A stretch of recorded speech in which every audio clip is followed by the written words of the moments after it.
जय हिंद, नमस्कार दोस्तों। मैं अमर कुमार स्वागत करता हूँ एक बार फिर से आपका अमर स्टडी मित्र के यूट्यूब चैनल पर। दोस्तों, आज हम लोग पाषाण काल, सिंधु घाटी सभ्यता, वैदिक संस्कृति एवं 16 महाजनपद का जो हम लोगों ने क्लास कर चुका है, नवीन सर के जीएस सुधा बुक से हम लोगों ने पढ़ा था, उसी का आज हम लोग रिवीजन करेंगे। तो आप लोग जो है वीडियो में पूरा बने रहिए। ये वन लाइनर फॉर्मेट में हम यहाँ पर क्वेश्चन लाए हैं। तो ये क्वेश्चन जो है ये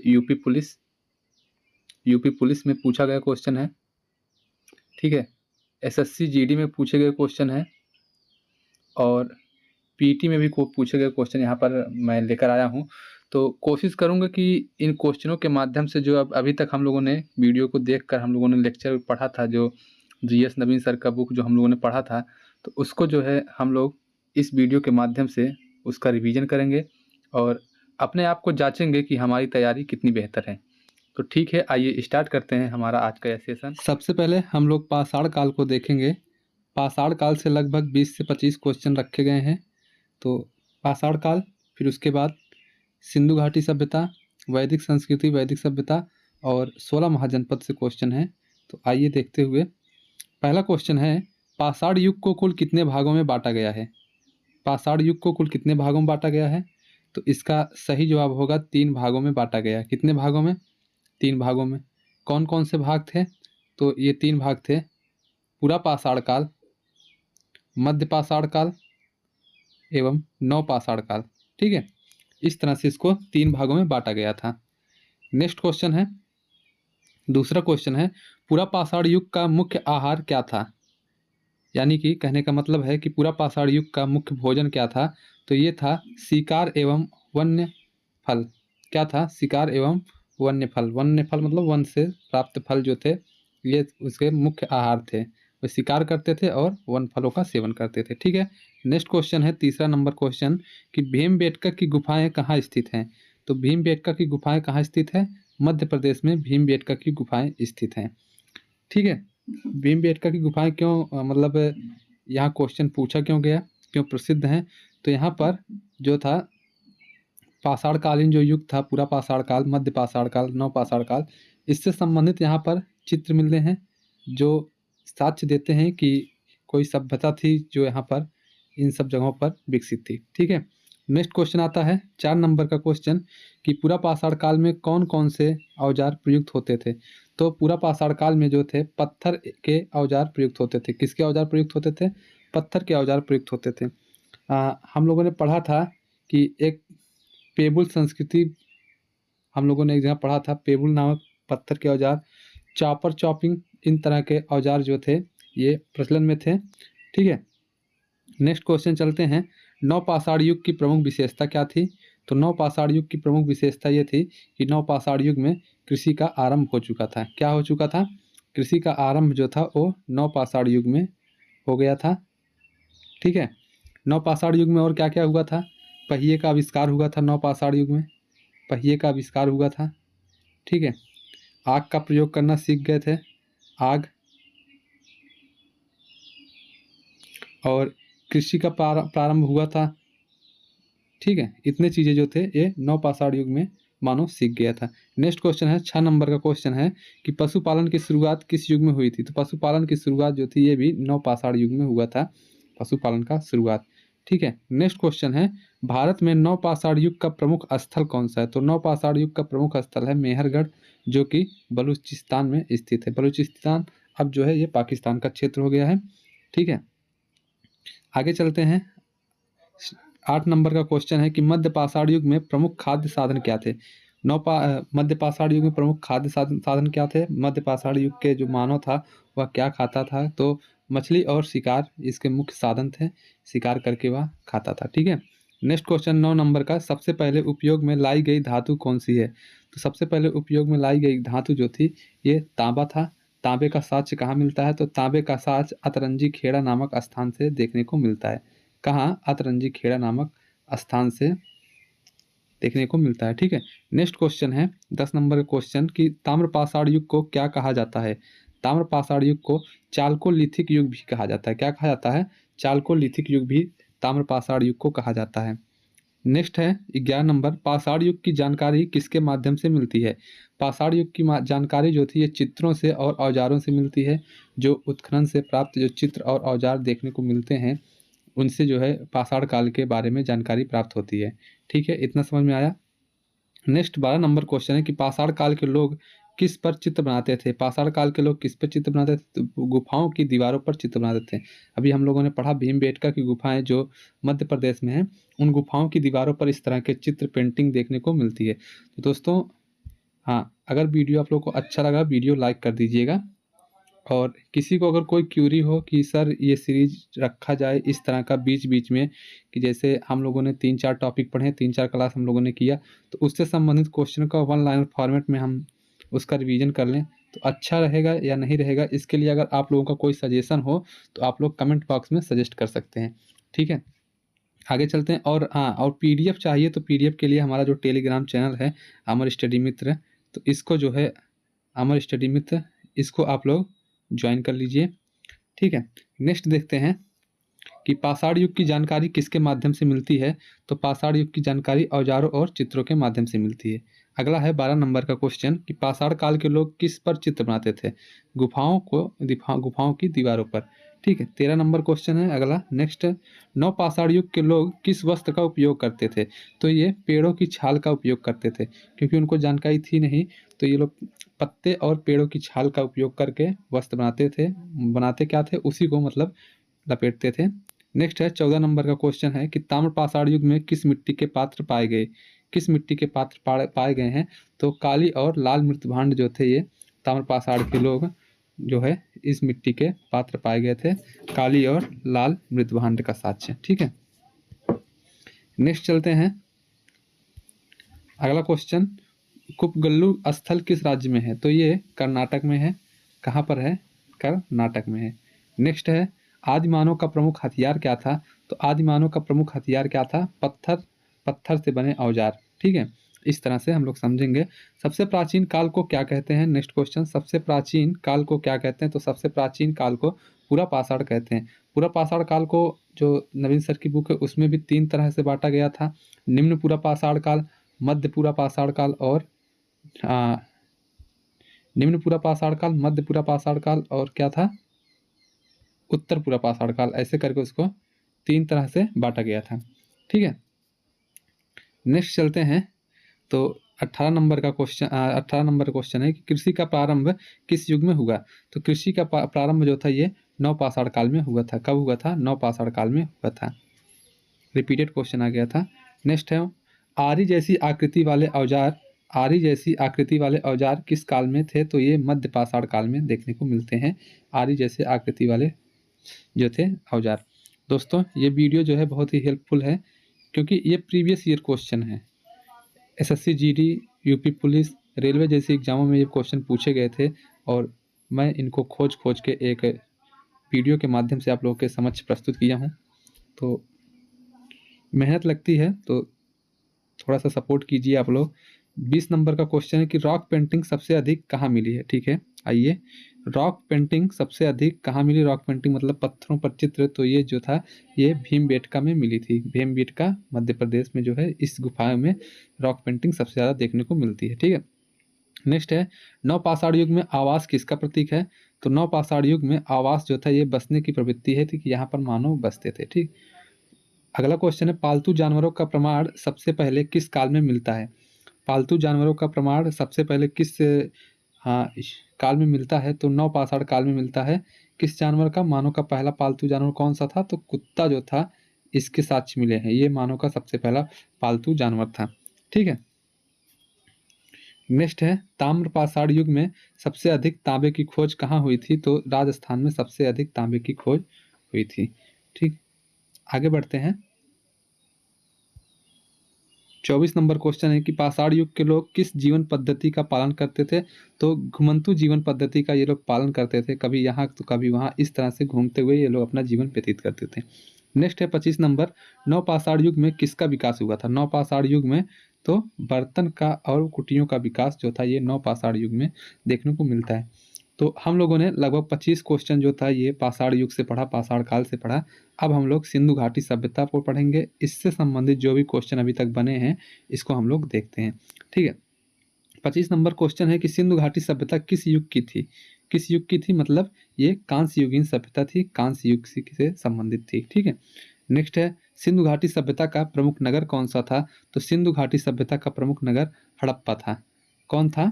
हड़प्पा सिंधु घाटी सभ्यता का प्रमुख नगर था। इसकी खोज किसने की थी? तो इसकी खोज जो थी वो राखलदास बनर्जी ने किया था। किसने किया था? राखलदास बनर्जी। याद रखेंगे, राखलदास बनर्जी। ठीक है, नेक्स्ट आता है मोहनजोदड़ो का अर्थ क्या है? मोहनजोदड़ो का अर्थ क्या है? तो मोहनजोदड़ो का अर्थ है मृतकों का टीला। क्या है? मृतकों का टीला।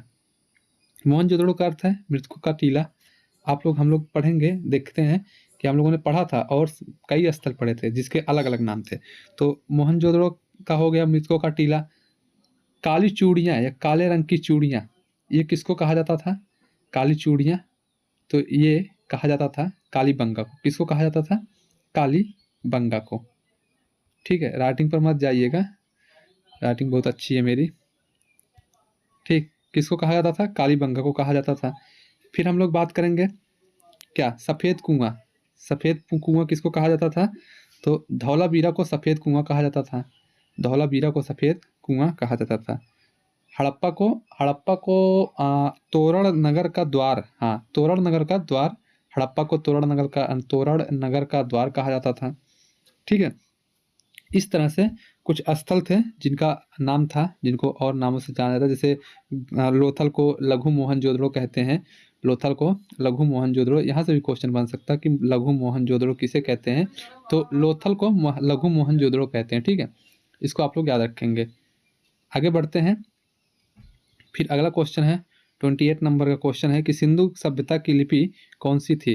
तो ये लिपि कैसी लिपि थी? तो ये चित्रलिपि थी। चित्रलिपि यानी कि चित्रों के माध्यम से लिखा गया था, जो कि अभी पढ़ा नहीं गया है। तो इसको चित्रलिपि या भाव चित्रात्मक लिपि भी कहते हैं। भाव चित्रात्मक लिपि। ठीक है, भाव चित्रात्मक लिपि भी कहते हैं। ठीक, नेक्स्ट है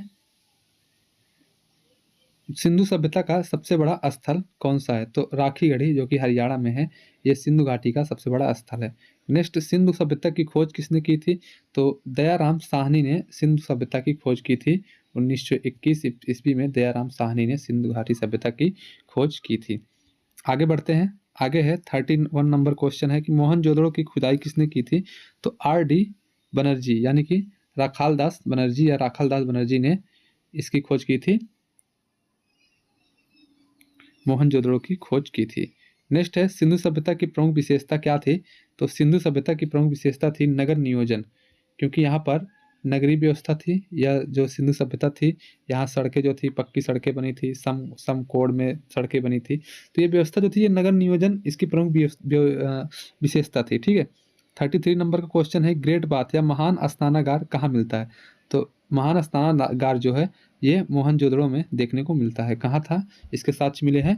तो ये इसके साक्ष्य जो है ये मोहनजोदड़ो से ग्रेट स्नानागार के साक्ष्य मिले हैं। और क्या क्या मिला है मोहनजोदड़ो से? मोहनजोदड़ो से पशुपति की मूर्ति मिली है। किसकी? पशुपति की मूर्ति मिली है मोहनजोदड़ो से। ठीक है, पशुपति की मूर्ति या पशुपति की मोहर। विशाल अन्नागार भी यहीं से मिला है। अन्नागार, विशाल स्नानागार मिला है, विशाल अन्नागार मिला है। ये सब चीज़ें जो है देखने को इसके साक्ष्य जो है ये मोहनजोदड़ो से मिले हैं। ठीक है, नेक्स्ट है सिंधु सभ्यता में लोग किस कपड़े का उपयोग करते थे? तो सिंधु सभ्यता के लोग जो थे वो सूती कपड़े का उपयोग करते थे। आगे बढ़ते हैं। अगला क्वेश्चन है 35 नंबर का कि सिंधु सभ्यता के लोग किन देवताओं की पूजा करते थे? तो सिंधु घाटी सभ्यता के लोग पशुपति और मातृ देवी की पूजा करते थे। देखिए, ये जो सिंधु घाटी सभ्यता है इसका कोई ऐसा साक्ष्य नहीं है कि नहीं, जैसे यहाँ पर एक अनुमान लगाया जाता है। पशुपति की मुहर मिली थी, मातृ देवी की मूर्ति मिली थी, तो इससे यह अनुमान लगाया जाता है कि हाँ वहाँ के लोग जो थे इनकी पूजा करते थे। ठीक है, नेक्स्ट है 36 नंबर का कि लोथल किस चीज़ के लिए प्रसिद्ध था? तो लोथल जो था ये बंदरगाह के लिए प्रसिद्ध था, गोदीवाड़ा के लिए प्रसिद्ध था। ठीक है, इस तरह से लोथल प्रसिद्ध था। और क्या लोथल में और क्या पाई गई थी? 3 युगल समाधियाँ पाई गई थी। 3 युगल मतलब एक ही कब्र में 3 लोगों को दफनाया गया था। 3 युगल समाधियाँ पाई गई थी लोथल से, ठीक है? इस तरह से समझ सकते हैं। और चनहुदड़ो का नाम, चनहुदड़ो देखे थे हम लोग, तो चनहुदड़ो से मनका बनाने की फैक्ट्री मिली थी, मनका बनाने की कारखाना मिला था, ठीक है? याद रखेंगे। और हाँ, UP triple S C PT का जो एग्ज़ाम होता है वहाँ से एक क्वेश्चन तो पक्का सिंधु घाटी सभ्यता से बनता है, ठीक है? तो ये इम्पोर्टेंट क्वेश्चन है, यहाँ से भी क्वेश्चन बन सकते हैं, ठीक है? ये क्वेश्चन अभी तक पूछे गए हैं, तो प्रीवियस ईयर क्वेश्चन आप लोग लगाए रहेंगे, समझे रहेंगे किस तरह से क्वेश्चन पूछ रहा है, तो बन जाएगा। फिलहाल ये भी क्वेश्चन अच्छे क्वेश्चन है, सिलेक्टेड क्वेश्चन है, यहाँ से भी क्वेश्चन बनने के 99% चांस है, ठीक है? आगे देखते हैं। सिंधु सभ्यता की मुद्रा किस धातु की थी? तो सिंधु सभ्यता की मुद्रा जो थी टेराकोटा या पत्थर या कांस की, इस तरह के पत्थर के देखने को मिलते हैं। सिंधु सभ्यता के प्रमुख पशु चिन्ह चिन्हित करें, तो जो प्रमुख पशु थे तो बैल, हाथी और गैंडा, इन सब के साक्ष्य जो थे वहाँ से सिंधु घाटी सभ्यता से देखने को मिले हैं, क्योंकि जो मुहर थी, पशुपति की मुहर थी, उसमें इन सब जो है बैल, हाथी, गैंडा, इन सब का चित्र देखने को मिला था। तो ठीक है, इस तरह से हम लोग समझ सकते हैं। नेक्स्ट है 39, सिंधु घाटी में किस धातु का प्रयोग नहीं था? सिंधु घाटी में किस धातु का प्रयोग नहीं था, यानी कि सिंधु घाटी के लोग जो थे वो लोहा धातु से प्रचलित नहीं थे, क्योंकि लोहा, ये क्वेश्चन बन जाता है, इसमें लोग कंफ्यूज रहते हैं कि लोहा जो था ये सिंधु घाटी सभ्यता में ही खोजा गया था या सिंधु घाटी, लेकिन लोहा जो था ये बाद में इसको देखने को मिलता है। लोहे से लोग जो थे वो बाद में प्रचलित हुए, वैदिक सभ्यता में इससे प्रचलित हुए, वैदिक संस्कृति में, ठीक है? 40 नंबर क्वेश्चन है, सिंधु सभ्यता के मकान किससे बने होते थे? तो सिंधु सभ्यता के जो मकान थे वो पक्की ईंटों से बने हुए होते थे, पक्की ईंटों से बने हुए होते थे, ठीक है? नेक्स्ट क्वेश्चन चलते हैं। 41 नंबर क्वेश्चन है कि सिंधु सभ्यता में सबसे ज़्यादा अनाज कहाँ मिला है? तो कालीबंगा से सबसे ज़्यादा अनाज मिला है। कहाँ से मिला है? कालीबंगा से। नेक्स्ट क्वेश्चन है 42 नंबर, सिंधु सभ्यता में मृतकों को कैसे दफनाया जाता था? तो मृतकों को उत्तर दिशा में सिर करके इनको दफनाया जाता था, ठीक है? हड़प्पा किस नदी के किनारे बसा है? तो हड़प्पा जो है ये रावी नदी के किनारे बसा है। कहाँ बसा है? रावी नदी के किनारे बसा है। नेक्स्ट है मोहनजोदड़ो किस नदी के किनारे बसा है? तो मोहनजोदड़ो सिंधु नदी के किनारे बसा है। मोहनजोदड़ो जो है ये सिंधु नदी के जो है ये दाएं साइड बसा है, इसके ये दाएं साइड देखने को मिलता है। और जो हड़प्पा था वो सिंधु नदी के बाएं साइड हड़प्पा देखने को मिलता है। तो एक ट्रिक है बाह मोदी, ठीक है? बाह मोदी, इससे आप लोग कंफ्यूज नहीं होंगे। बाह से बाएं तो हड़प्पा, हा से हड़प्पा, तो बाएं तट पर कौन है? हड़प्पा है। मो से मोहनजोदड़ो, दा से दाएं, तो दाएं तट पर कौन है? मोहनजोदड़ो की सभ्यता थी। इस तरह से आप लोग समझ सकते हैं, याद कर सकते हैं, ठीक है? आगे बढ़ेंगे। अगला क्वेश्चन है 45 नंबर क्वेश्चन है कि सिंधु सभ्यता की अर्थव्यवस्था किस पर आधारित थी? तो सिंधु सभ्यता की अर्थव्यवस्था जो थी व्यापार और कृषि पर आधारित थी, ठीक है? नेक्स्ट है सिंधु घाटी सभ्यता का पतन क्यों हुआ था? तो सिंधु घाटी सभ्यता का पतन का मुख्य कारण ये पता नहीं है, ये अनिश्चित था। अलग अलग विद्वानों के, अलग अलग इतिहासवेत्ताओं के अलग अलग उनके मत आते हैं कि कुछ लोग कहते हैं कि सूखा, आक्रमण, बाढ़, इस जैसी जो थी अनिश्चित जो थी पतन का कारण बताते हैं। कुछ लोग बताते हैं कि आर्य का आगमन हुआ, आर्यों ने सिंधु घाटी सभ्यता का विनाश किया, पतन किया। कुछ लोग बताते हैं सूखा आया, बाढ़ आया या कोई भी प्राकृतिक आपदाएं आई थी, इससे सिंधु घाटी सभ्यता का पतन हो गया, ठीक है? नेक्स्ट है 47 नंबर की, नर्तकी की मूर्ति किस धातु की बनी थी? तो ये कांसे की बनी थी। किस धातु की? कांस्य धातु की नर्तकी की मूर्ति बनी थी। आगे बढ़ेंगे। 48 नंबर क्वेश्चन है, सिंधु सभ्यता में मुद्राओं का प्रयोग किसके लिए होता था? तो मुद्राओं का प्रयोग जो था यह व्यापार के लिए होता था सिंधु सभ्यता में।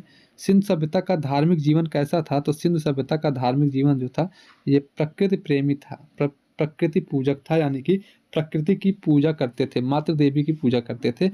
इस तरह के साक्ष्य देखने को मिलते हैं सिंधु घाटी सभ्यता से, ठीक है दोस्तों? तो हम लोगों ने सिंधु घाटी सभ्यता से अभी तक जो भी क्वेश्चन बने थे, जो भी का मतलब ये नहीं है कि टोटल जितने भी क्वेश्चन अभी तक बने हैं यही क्वेश्चन हैं, तो मेरे हिसाब से इतने क्वेश्चन इंपॉर्टेंट थे। 25-24 क्वेश्चन के आसपास यहाँ हुआ है। तो आशा करते हैं कि वीडियो अच्छी लग रही होगी आप लोगों को, इतना मेहनत किया जा रहा है तो सपोर्ट कीजिए। और चैनल पर नए आए हो तो चैनल को सब्सक्राइब कर दीजिएगा और अपने दोस्तों के पास भी शेयर कर दीजिएगा ताकि उन लोगों को भी फ़ायदा मिले। ठीक है, आगे बढ़ेंगे। अब हम लोग वैदिक संस्कृति, तो 50वां नंबर का क्वेश्चन है कि वैदिक काल को 2 भागों में बाँटा गया था, वे कौन से थे? तो ये थे ऋग वैदिक काल और उत्तर वैदिक काल। हम लोगों ने पढ़ा था ऋग वैदिक और उत्तर वैदिक काल अपने पुराने वीडियो में। तो वहाँ ऋग वैदिक काल का टाइम पीरियड क्या था? 1500 से 1000 ईसा पूर्व, और उत्तर वैदिक काल का टाइम पीरियड था 1000 से 600 ईसा पूर्व। ठीक है, 1000 से 600 ईसा पूर्व, इस तरह से इसका टाइम पीरियड था। ठीक है, आगे बढ़ते हैं। अगला क्वेश्चन है 51 नंबर का, ऋग्वेद की रचना किस भाषा में हुई थी? तो ऋग्वेद की रचना जो थी वो संस्कृत भाषा में हुई थी। ऋग्वेद जो है ये सबसे प्राचीन वेद भी है। सबसे प्राचीन वेद कौन सा है? तो याद रखेंगे, ऋग्वेद जो है ये सबसे प्राचीन वेद है। 52 नंबर है, आर्यों का प्रमुख देवता कौन था? तो आर्यों का प्रमुख देवता इंद्र था, क्योंकि ऋग्वेद में सबसे ज़्यादा इंद्र देवता का जिक्र हुआ है, इंद्र शब्द का प्रयोग हुआ है। ठीक है, नेक्स्ट है, गायत्री मंत्र किस वेद में है? तो गायत्री मंत्र जो है ये ऋग्वेद में है। ऋग्वेद के तीसरे मंडल में, किस मंडल में? तीसरे मंडल में गायत्री मंत्र का उल्लेख है, और इसका जो मतलब गायत्री मंत्र लिखे हैं उनको कहते, विश्वामित्र जो है इसके रचनाकार माने जाते हैं। ठीक है, आगे चलते हैं। 54 नंबर का क्वेश्चन है कि वैदिक युग में समाज कैसा था? वैदिक युग का जो समाज था ये पितृसत्तात्मक समाज था। कैसा था? पितृसत्तात्मक समाज था। वैदिक काल में विवाह किस प्रकार होता था? तो वैदिक काल में विवाह जो था पवित्र संस्कारों के माध्यम से होता था। किसके माध्यम से होता था? पवित्र संस्कार के माध्यम से। ज़्यादातर ब्रह्म विवाह का हम लोग पढ़े थे कि ब्रह्म विवाह जो था वो देखने को मिलता है। तो जैसा कि देख रहे हैं जो क्वेश्चन है, तो क्वेश्चन मिल रहे हैं बुक से। ये नहीं है कि नहीं, जो क्वेश्चन है वो बुक में नहीं दिया गया, जो बुक में दिया गया उससे क्वेश्चन नहीं बने हैं, तो ऐसा नहीं है, क्वेश्चन बन रहे हैं। ठीक है, नेक्स्ट है 56 नंबर का कि आर्य कहाँ से आए थे? तो आर्य जो थे ये मध्य एशिया से आए थे। कहाँ से आए थे? मध्य एशिया से आए थे। ये सबसे ज़्यादा प्रचलित मत था, क्योंकि हम लोगों ने जब उस टाइम पढ़ा था आर्य सभ्यता, तो उस वैदिक संस्कृति जब हम लोगों ने पढ़ा था, तो उसमें क्या था कि आर्यों के आने के भी बहुत सारे मत थे। अलग अलग इतिहासकार अलग अलग तरह के मत बताते थे। तो उसमें सबसे प्रचलित मैंने बताया था कि मैक्स मूलर महोदय जो कहते हैं कि आर्य जो थे वो मध्य एशिया से आए थे, तो इनका ही सबसे प्रचलित मत था। कहीं भी पूछेगा क्वेश्चन तो यही पूछेगा, मध्य एशिया। ठीक है, इस तरह से आप लोग इसको कंफ्यूज नहीं होंगे, याद रखेंगे। अगला आता है 57 नंबर का क्वेश्चन है, ऋग वैदिक काल में राजतंत्र कैसा था? तो ऋग वैदिक काल का जो राजतंत्र था वो जनतंत्री प्रवृत्ति थी। क्या थी? उसमें जनतंत्री प्रवृत्ति भी थी। नेक्स्ट है 58, उत्तर वैदिक काल में वर्ण व्यवस्था कैसी थी? तो उत्तर वैदिक काल में वर्ण व्यवस्था थी कठोर और जन्म आधारित थी। कैसी थी? कठोर और जन्म आधारित थी। सॉरी, एक सेकेंड। तो उत्तर वैदिक काल में वर्ण व्यवस्था कैसी थी? कठोर और जन्म आधारित थी। वहीं ऋग वैदिक काल में जब थी, तो ऋग वैदिक का आधार में ये ऋग वैदिक काल में ये व्यवस्था जो थी वो कर्म आधारित थी।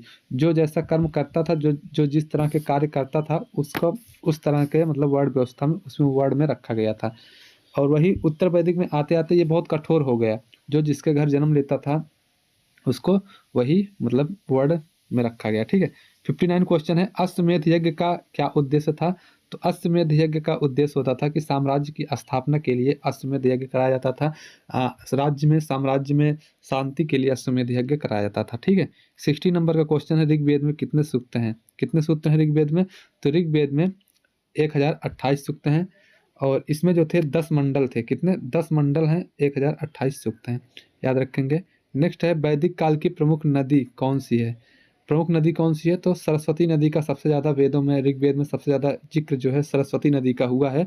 इसीलिए सबसे प्रमुख नदी कौन सी है? तो सरस्वती नदी सबसे प्रमुख नदी है। ठीक है, नेक्स्ट क्वेश्चन है 62 नंबर, ब्रह्म क्षत्र विश्व शूद्र की वर्ण व्यवस्था किस युग में पक्की हुई थी? तो ये था उत्तर वैदिक काल में। ये ब्रह्म यानी कि ब्राह्मण, क्षत्रिय, वैश्य, शूद्र, ये 4 वर्ण व्यवस्थाएं थी। तो ये कब आई थी? तो ये उत्तर वैदिक काल में एकदम कठोर हो गई थी, एकदम पक्की हो गई थी उत्तर वैदिक काल में। नेक्स्ट क्वेश्चन है, राजा को किस नाम से जाना जाता था? तो राजा को राजन माना जाता था। क्या कहा जाता था? राजन कहा जाता था। ठीक है, आर्यों के जीवन का मुख्य आधार क्या था? 64 नंबर क्वेश्चन है, तो आर्यों के जीवन का मुख्य आधार था कृषि और पशुपालन करना। आर्य जो थे ये गायों को सबसे पवित्र मानते थे और कृषि और पशुपालन इनका प्रमुख कार्य था। 65 नंबर का क्वेश्चन है कि दसराज युद्ध किस वेद में वर्णित है? तो दसराज युद्ध जो है ये ऋग्वेद में वर्णित है, ऋग्वेद के 7वें मंडल में। किस मंडल में? 7वें मंडल में। 7वें मंडल में दसराज युद्ध का वर्णन है। तो ये जो था दसराज युद्ध जो था ये भरत वंश के राजा सुदास और 10 अन्य राजा थे, जिसमें 5 आर्य थे और 5 अनार्य थे। तो इनके बीच लड़ा गया था, जिसमें राजा सुदास जो थे ये विजयी हुए थे, इन्हें विजय प्राप्त हुई थी। ठीक है, नेक्स्ट है 66 नंबर क्वेश्चन, वैदिक सभ्यता की प्रमुख पुस्तक क्या है? तो वैदिक सभ्यता की प्रमुख पुस्तक या ऋग्वेद है। ऋग्वेद जो है सबसे प्रमुख है।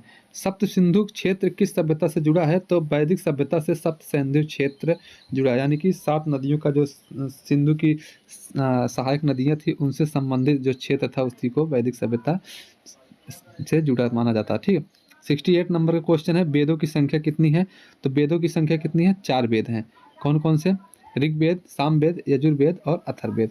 इन चारों वेदों को मिलाकर इनको क्या कहते हैं? संहिता कहते हैं। ऋग्वेद, सामवेद, यजुर्वेद और अथर्ववेद को मिलाकर क्या कहते हैं? क्या कहते हैं? संहिता कहते हैं। और वेद त्रयी किसे कहते हैं? किन वेदों को? तो ये हम लोगों ने पढ़ा है, इसको आप लोग कमेंट में बताएंगे।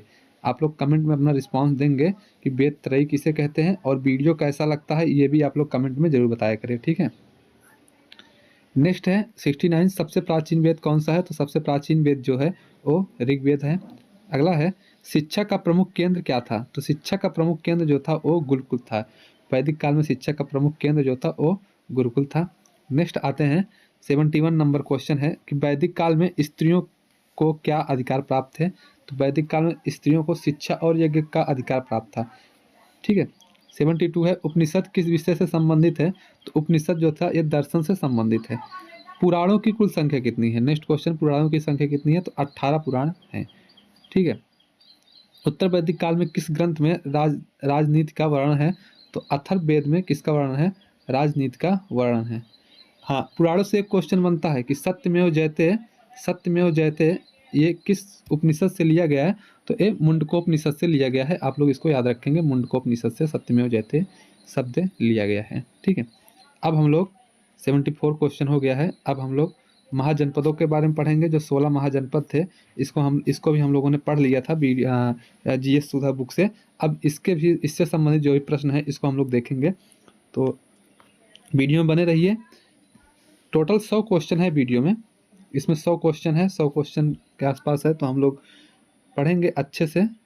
ठीक है, आइए, महाजनपद कितने थे? तो महाजनपद कितने थे? तो 16 महाजनपद थे। महाजनपद शब्द का उल्लेख कहाँ मिलता है? तो महाजनपद शब्द का उल्लेख जो था ये बौद्ध धर्म से संबंधित था, अंगुत्तर निकाय यहाँ पर मिलता है। ठीक है, 77 है, मगध की राजधानी क्या थी? तो मगध की राजधानी क्या थी? राजगृह जो थी ये मगध की राजधानी थी, जिसको बाद में पाटलिपुत्र कर दिया गया था। कौशल की राजधानी क्या थी? तो कौशल की राजधानी क्या थी? श्रावस्ती थी। नेक्स्ट है, वत्स की राजधानी कहाँ थी? तो वत्स की राजधानी कौशाम्बी थी। देखिए, महाजनपद से क्वेश्चन यही बनते हैं कि राजधानियों से क्वेश्चन बनते हैं महाजनपद में कि वत्स की राजधानी क्या है, अवंती की राजधानी क्या, मगध की राजधानी क्या है। तो महाजनपद से यही राजधानी से क्वेश्चन अब तक ज़्यादातर हर एग्जाम में अगर यहाँ से क्वेश्चन बना है तो राजधानी से ही क्वेश्चन बना है। अवंती की राजधानी क्या थी? तो अवंती की राजधानी जो थी वो उज्जैनी थी। ठीक है, इसलिए मैंने जब लेक्चर में ले रहा था तो उसमें मैंने बोला भी था कि जैसे आप लोग इसको एकदम रट लीजिए, हर एक महाजनपद की राजधानी आपके जुबान पे रहना चाहिए, क्योंकि मैंने भी भाई को कई एग्जाम दिए हैं, तो जहाँ भी क्वेश्चन पूछा है तो राजधानी ज़्यादातर पूछता है। वैशाली किस जनपद की राजधानी थी? तो वैशाली जो थी वज्जी जनपद की राजधानी थी। नेक्स्ट है, कौन सा महाजनपद सबसे शक्तिशाली बना? तो मगध जो था ये सबसे शक्तिशाली जनपद बना। ठीक है, नेक्स्ट है 83 नंबर का क्वेश्चन है कि मगध पहला शक्तिशाली राजा कौन था? तो बिंबिसार जो था मगध का पहला शक्तिशाली राजा था। किस वंश से संबंधित था? हर्यक वंश से संबंधित था बिंबिसार। ठीक है, अगला आता है 84 नंबर का क्वेश्चन, अजातशत्रु किस महाजनपद से जुड़ा था? तो मगध से जुड़ा था। देखिए, इस जो बिंबिसार है हर्यक वंश से, इसको एक और नाम से जाना जाता है, क्या? पितृहंता वंश। इसको मैंने बताया था उस टाइम कि इस वंश के जितने भी राजा हुए थे, जितने भी शासक हुए थे, वे अपने पिता की हत्या करके ही गद्दी पर बैठते थे, इसलिए पितृहंता भी कहा जाता है। ठीक है, 85 नंबर का क्वेश्चन है, अंग महाजनपद की राजधानी क्या थी? तो अंग महाजनपद की राजधानी थी चंपा। ठीक है, आगे बढ़ेंगे। 86 है, गांधार महाजनपद आज किस देश में है? तो गांधार महाजनपद जो है वो पाकिस्तान और अफगानिस्तान में है। ठीक है, सूरसेन की राजधानी क्या थी? तो सूरसेन की राजधानी थी मथुरा। आगे देखते हैं, कुरु जनपद की राजधानी क्या थी? कुरु की राजधानी इंद्रप्रस्थ थी। पांचाल की राजधानी क्या थी? पांचाल की राजधानी जो थी ये अहिच्छत्र और कापिल्य थी। उसमें दो तरह की राजधानी थी, एक उत्तर की राजधानी और दक्षिण राजधानी, इस तरह से दो राजधानियाँ थी। ठीक है, आगे बढ़ेंगे। 90 नंबर का क्वेश्चन 19 कि वज्जी गणराज्य का शासक कैसा था? तो वज्जी गणराज्य का शासक गणतंत्रात्मक था। कैसा था? गणतंत्रात्मक था। अगला देखते हैं, अम्भी किस जनपद का शासक था? तो गांधार जनपद का शासक था। 92 है, महाजनपदों का विस्तार किस ग्रंथ में दिया गया था? तो अंगुत्तर निकाय में दिया गया था। ठीक है, मल्ल गणराज्य की राजधानी कहाँ थी? कुशीनगर जो थी ये मल्ल गणराज्य की राजधानी थी। 16 महाजनपद किस काल से संबंधित है? तो पूर्व मौर्य काल से, यानी कि मौर्य काल से पहले 16 महाजनपदों का जिक्र देखने को मिलता है। नेक्स्ट था, महावीर और बुद्ध का संबंध किन महाजनपदों से था? तो वैशाली और मगध से इनका संबंध था, महावीर और बुद्ध का। मत्स्य की राजधानी कहाँ थी? तो मत्स्य की राजधानी विराटनगर थी। 97 नंबर का क्वेश्चन है कि अवंती का विभाजन किसने किया था? तो पद्योत वंश ने अवंती का विभाजन किया था। अगला है 98, काशी महाजनपद किस नदी के किनारे है? तो काशी महाजनपद जो है वो गंगा नदी के किनारे है। ठीक है, अगला क्वेश्चन है 99, शायद यही लास्ट क्वेश्चन भी है। कौन सा महाजनपद बाद में मौर्य साम्राज्य का केंद्र बना? तो ये था मगध जनपद, जो था बाद में मौर्य साम्राज्य का केंद्र बना। ठीक है, इतना था। हम लोगों ने जीएस सुधा बुक को पढ़ा, उसके बाद क्वेश्चनों के माध्यम से हमने आज उसका रिवीजन भी कर लिया। तो आप लोग कमेंट बॉक्स में बताइएगा जैसा भी है, अच्छा लग रहा है कि नहीं अच्छा लग रहा है, क्या कैसे कुछ इम्प्रूवमेंट करने की ज़रूरत है, तो इसका आप लोग सजेशन दीजिएगा। मैं भी अभी इस फील्ड में नया नया ही हूँ, कई एग्जामें निकाले भी हैं, तो ऐसे ही साथ दीजिए, अच्छे से अच्छा कंटेंट देने की तैयारी करूँगा। तो ठीक है, मिलेंगे अगले वीडियो में, तब तक के लिए धन्यवाद। और वीडियो को लाइक कर दीजिएगा, वीडियो को शेयर कीजिएगा, और जो लोग अभी तक सब्सक्राइब नहीं किए हैं चैनल को, वो लोग सब्सक्राइब कर दीजिएगा। ठीक है, धन्यवाद।